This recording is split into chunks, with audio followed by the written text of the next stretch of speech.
حاتم سے کسی نے پوچھا تجھ سے بڑا بھی کوئی سخی ہے آج تک کوئی تو نے دیکھا؟ اس نے کہا ہاں ایک دفعہ میں نے دیکھا تھا۔ کون ہے؟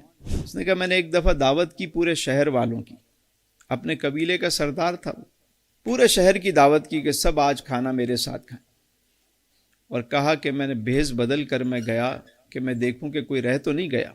جا کے دیکھا جنگل میں ایک شخص لکڑیاں کاٹ رہا ہے، تو میں نے اس سے کہا کہ تم نہیں گئے، آج تو حاتم کے یہاں دعوت ہے، سبھی جا رہے ہیں، آپ کیوں نہیں جا رہے؟ تو بابا جی نے لکڑیاں کاٹتے ہوئے کہا کہ ہاں دعوت تو مجھے بھی ہے، مگر کیا کروں، اپنے ہاتھوں سے کما کر کھانے کا چسکا پڑ گیا،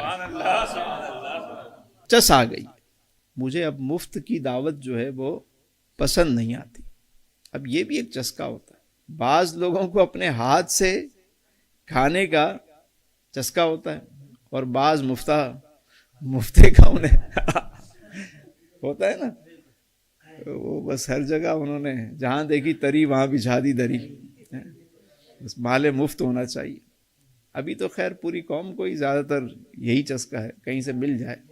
جب حاتم طائی وہاں سے جانے لگا، اس کی بات سے بڑا متاثر ہوا، جب وہ مڑا واپس جانے کے لیے تو بابا جی نے بلایا، کہا میاں تم جاؤ گے دعوت میں؟ کہا ہاں جی میں بھی جاؤں گا۔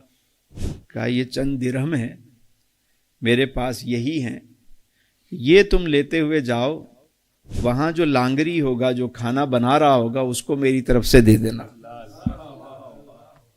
تو اللہ کے دیے میں سے دینا، سخی ہونا بڑے شرف کی بات ہے، اور سخی ہونے کے لیے کوئی بہت زیادہ مال نہیں چاہیے ہوتا۔ حاتم طائی کیا کہہ رہا ہے کہ مجھ سے بڑا سخی کون ہے؟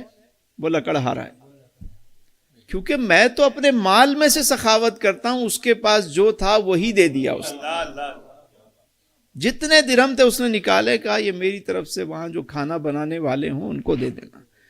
میں حاتم طائی کی طرح اتنا مال تو نہیں رکھتا، لیکن یہ میرے درہم بھی اس کھانے میں، اس دعوت میں شامل ہو جائیں گے۔ آپ چاہتے ہیں نا کہ آپ کے رزق میں برکت ہو، تو اس کا طریقہ یہی ہے کہ جو آپ کے پاس ہے ایک تو اس پر شکر کریں۔ دیکھیں نعمتوں میں اضافے کے دو طریقے ہیں، اگر وہ غریب ہے امیر ہو جائے گا انشاءاللہ، اور اگر وہ امیر ہے تو اس کی نعمتوں میں اور اضافہ ہو جائے گا۔ یہ ایک ایسا فارمولہ ہے کہ اس پر صرف آپ عمل کر کے دیکھیں۔ پتہ نہیں کون کون سے ہمارے یہاں لوگ وظیفے بتا رہے ہوتے ہیں، میں آپ کو سمپل بتا رہا ہوں، یہ دو کام کر لے کوئی شخص۔ ایک تو یہ کہ جو ہے اس پر شکر کرے، کبھی زبان سے شکوہ نہ کرے، اور دوسرا جو ہے اس میں سے اس کی راہ میں خرچ کرے، آنا شروع ہو جائے گا۔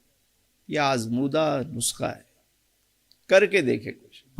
اب ایک کہتا ہے یار میرے پاس تو ایک ہی روٹی ہے، میں کیا، بھائی اس میں سے ہی آدھا نہیں دے سکتے، ایک لقمہ ہی دے سکتے ہو، وہ لقمہ اللہ کے لیے نکال کر دے دو۔ سبحان اللہ، کسی بندے کو نہیں دے سکتے، کوئی اس کی مخلوق کے آگے ڈال دیں گے، وہ کھا لے۔ آپ دیکھیں آپ کے مال میں برکت ہوتی، دینے سے مال بڑھتا ہے۔ جس کنویں سے لوگ نکالتے رہتے ہیں نا، اس میں نیا پانی آتا رہتا ہے، جہاں لوگ نکالنا چھوڑ دیتے ہیں وہاں جوہڑ بن جاتا ہے۔